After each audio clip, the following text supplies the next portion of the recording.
चलते हैं नए चैप्टर की तरफ जिसका नाम है मैनेजिंग ओवर थिंकिंग।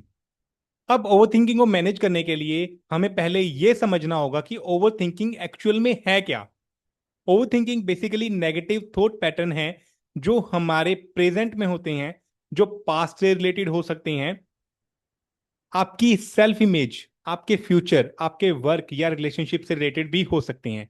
लेकिन टेक्निकली देखा जाए तो जनरली चार एरियाज हैं जहां पे आप नेगेटिव थिंकिंग या ओवर थिंकिंग एक्सपीरियंस कर सकते हैं। आप ओवर थिंकिंग रिलेशन में एक्सपीरियंस कर सकते हैं, आपकी वर्क सिचुएशन में कर सकते हैं, हेल्थ में कर सकते हैं, और आपकी नीड्स के बारे में कर सकते हैं। लाइफ में आप कैसे कर रहे हो, क्या मैं सक्सेसफुल हूं, क्या मैं अनसक्सेसफुल हूं, क्या मैं कॉन्फिडेंट हूं, एक्सेट्रा।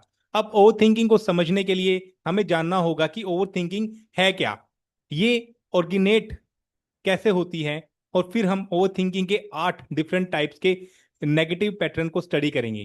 तो आई होप आप लोग रेडी हैं बहुत सारे नोट बनाने के लिए, क्योंकि मुझे लगता है कि आपको ये चैप्टर बहुत बहुत बहुत इंटरेस्टिंग लगेगा।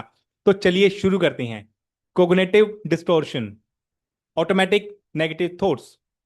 नेगेटिव थॉट पैटर्न को समझने के लिए हम स्टडी करेंगे कॉग्निटिव डिस्टोर्शन को, जो है ऑटोमेटिक नेगेटिव थॉट्स। याद रखिए, आपके सबकॉन्शियस माइंड में आपकी सारी मेमोरीज हैं, और मेमोरीज के साथ साथ आपके lessons, experience, values, belief system वगैरह सब कुछ वहीं स्टोर्ड है। और कॉन्शियस माइंड करंट सिचुएशन को रिस्पॉन्ड करने के लिए इंफॉर्मेशन पुल करता है, राइट। तो जब कॉन्शियस माइंड इंफॉर्मेशन पुल करता है तो होता क्या है कि उसके साथ साथ एक ऑटोमेटिक नेगेटिव थॉट या automatic negative thinking pattern attach हो जाता है, जो एक्चुअल थॉट के साथ जुड़ जाता है और आपको मल्टीपल और थॉट देके जाता है, जिसे बोलते हैं ओवर थिंकिंग। इन्हें ही कहते हैं ऑटोमेटिक नेगेटिव थॉट, जो हम अभी स्टडी करेंगे। और इस लाइन ऑफ थिंकिंग को कहते हैं ओवर थिंकिंग या इरिटेशनल थिंकिंग। सबसे पहला पैटर्न है ऑल और नथिंग। पहला ओवर थिंकिंग नेगेटिव पैटर्न कहलाता है ऑल और नथिंग। इसको ब्लैक एंड व्हाइट थिंकिंग या पोलराइज थिंकिंग भी कहते हैं। इस टाइप ऑफ थिंकिंग में चीजें एब्सोल्यूट टर्म में देखी जाती हैं। सिचुएशन हमेशा ब्लैक या व्हाइट, एवरीथिंग या नथिंग, गुड या बैड, सक्सेस या फेलियर, कोई ग्रे है ही नहीं। और ये बहुत सारी डिसअपॉइंटमेंट क्रिएट कर सकता है, जिससे आप खुद को डिमोटिवेट फील करा सकते हैं। अब ऑल और नथिंग थिंकिंग काफी मेंटल कंडीशन के लिए भी एसोसिएट की गई है, इंक्लूडिंग नार्सिसिस्ट पर्सनैलिटी डिसऑर्डर या border line personality disorder. Narcissist personality disorder तब होती है जब किसी में सुपेरियरिटी बहुत हाई सेंस में होता है। उन्हें लग सकता है कि वो दूसरों से बहुत बेटर हैं। आप उनके सामने किसी और की तारीफ करोगे तो उन्हें जेलसी होगी। वो आपको इमोशनली मैनिपुलेट कर सकते हैं, क्योंकि वो आपको कंट्रोल में करना चाहते हैं। और वो बहुत डोमिनेटिंग भी हो सकते हैं, वेरी एग्रेसिव और एरोगेंट। ये बेसिक वर्ड हैं जो आप एक नार्सिसिस्ट के साथ एसोसिएट कर सकते हैं। बॉर्डरलाइन पर्सनैलिटी डिसऑर्डर में दो अलग अलग पर्सनैलिटी की टेंडेंसी होती है, जैसे नाम ही है बॉर्डरलाइन। मतलब एक पर्सनैलिटी बहुत नाइस, एम्पैथेटिक है, आप स्वीट हो, दूसरों की पर्सनैलिटी से आप मैच करते हैं। और दूसरी पर्सनैलिटी एक्सट्रीम गुस्से वाली है, फ्रस्ट्रेशन, एक्सट्रीम आउटबर्स्ट कर सकते हैं। आप कभी कभी बहुत डिमांडिंग, अनरिस्पॉन्सिबल बन सकते हो। और ये सारे बिहेवियर आपके नेगेटिव थिंकिंग पैटर्न या ओवर थिंकिंग पैटर्न से इजीली ट्रिगर हो जाते हैं। एग्जाम्पल के लिए लेते हैं, जैसे कि मुझे अगर 95% मार्क्स नहीं मिले तो मैं फेलियर हूं। याद रखिए, इट्स ऑल और नथिंग, राइट। या तो मिला या मैं फेल। अगला एग्जांपल लेते हैं, अगर मेरा पार्टनर मुझे मेरे तरीके से प्यार नहीं करता तो वो मुझे प्यार ही नहीं करता। देखिए, हर किसी के प्यार करने की लव लैंग्वेज अलग अलग होती है, राइट। लोग आपको अलग अलग तरीकों से अपने स्पेसिफिक तरीके से प्यार कर सकते हैं, बस कम्युनिकेशन करना जरूरी है। यहां हो क्या रहा है, आप एक्सपेक्ट कर रहे हो कि पार्टनर एग्जैक्टली वैसे प्यार करे जैसे आप चाहते हो, वरना वो आपको प्यार ही नहीं करता। दिस इज ऑल और nothing type of pattern. Second type pattern है ओवर जनरलाइजेशन। आप चलते हैं सेकंड पार्ट पे, पैटर्न पे। दूसरा पैटर्न कहलाता है ओवर जनरलाइजेशन। ये तब होता है जब आप एक सिंगल इवेंट या कोइंसिडेंस की सीरीज के बाद एक रूल बना लेते हैं। जब लोगों को एक सिचुएशन में बुरा एक्सपीरियंस होता है तो वो एज्यूम कर लेते हैं कि फ्यूचर में भी ऐसा ही होगा। ऑलवेज या नेवर जैसा वर्ड सेंटेंस में बार बार आता है। और क्योंकि आपका एक्सपीरियंस है कि एक इवेंट एक सर्टेन तरीके से हुआ, आप एज्यूम कर लेते हैं कि अगला इवेंट भी ऐसे ही होगा। Over generalization post traumatic stress disorder या दूसरे एंजाइटी डिसऑर्डर के साथ भी एसोसिएट किया जा सकता है।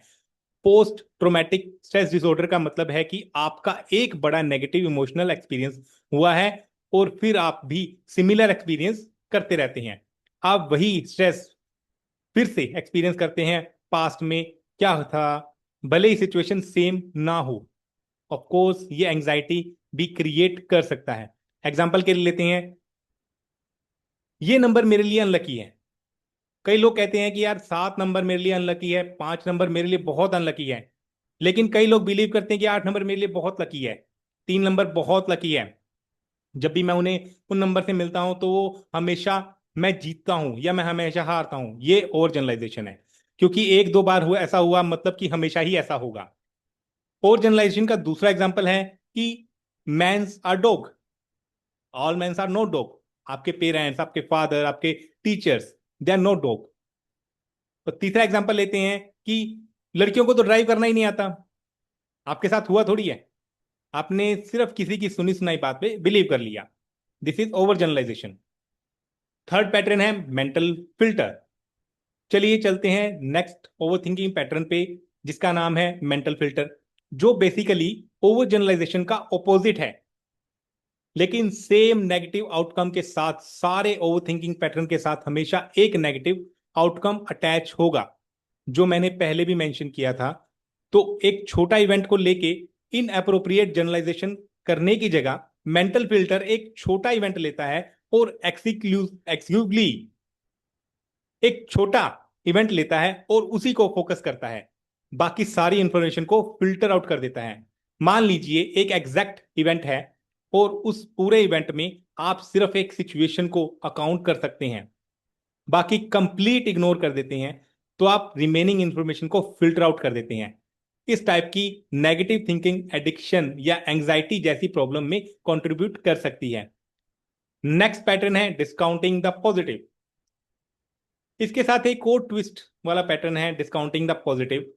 जब लोग ये कॉग्निटिव डिस्टोर्शन यूज करते हैं तो वो पॉजिटिव इवेंट्स को एक एक्सेप्शन की तरह देखते हैं, क्योंकि वो एक्सेप्ट ही नहीं कर पाते कि दूसरा ये दोबारा होगा। एग्जाम्पल, सर मुझे प्रमोशन इसलिए मिला क्योंकि मैं लकी था। तो यहां आपकी स्किल का, आपके डिसीजन का, आपके हार्ड वर्क का कोई एक्नोलेज नहीं हुआ। राइट? ये या ये कह अपने कभी लीव नहीं ली, आप बहुत मेहनत से काम कर रहे हो, या शायद आपको परफॉर्मेंस के लिए बहुत सारा अवार्ड मिले हैं। आप सारी पॉजिटिव चीजें कंप्लीटली डिसएग्री कर देते हैं। तो आप पॉजिटिव को डिस्काउंट कर रहे हो और कह रहे हैं कि ये फ्लूक था, क्योंकि कोई और क्वालिफाई नहीं कर पाया इसलिए मुझे प्रमोशन मिल गया। एग्जाम्पल के लिए लेते हैं, वो मुझसे बहुत प्यार करता है, बहुत केयर करता है, लेकिन मुझे समझता ही नहीं है, तो मैं उससे ब्रेकअप कर लूंगा।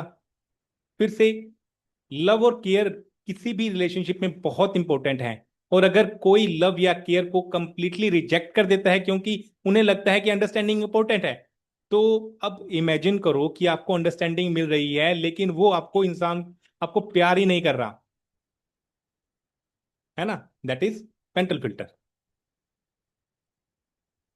अब कम्युनिकेशन कर सकते हैं, लेकिन अंडरस्टैंडिंग ऐसी चीज है जिसपे आप दोनों काम कर सकते हो। आप कम्युनिकेट कर सकते हो, एक दूसरे से बात कर सकते हो और इसे डेवलप कर सकते हैं। तो ये है डिस्काउंटिंग द पॉजिटिव। लास्टली, मेरा दोस्त हमेशा मेरे साथ होता है, लेकिन जब मुझे पैसों की जरूरत होती है तब उसने पैसे नहीं दिए। फिर से आपको लगता है कि वो अच्छा दोस्त है, लेकिन वो रियली लंबे टाइम से आपका साथ है और फिर भी आप उस पर बिलीव नहीं कर पा रहे हो। ये है डिस्काउंटिंग द पॉजिटिव। चलिए नेक्स्ट पैटर्न को समझते हैं, जिसको बोलते हैं कटास्ट्रोफाइजिंग। ये वाला बहुत ही इंटरेस्टिंग है। इसे कहते हैं कटास्ट्रोफाइजिंग।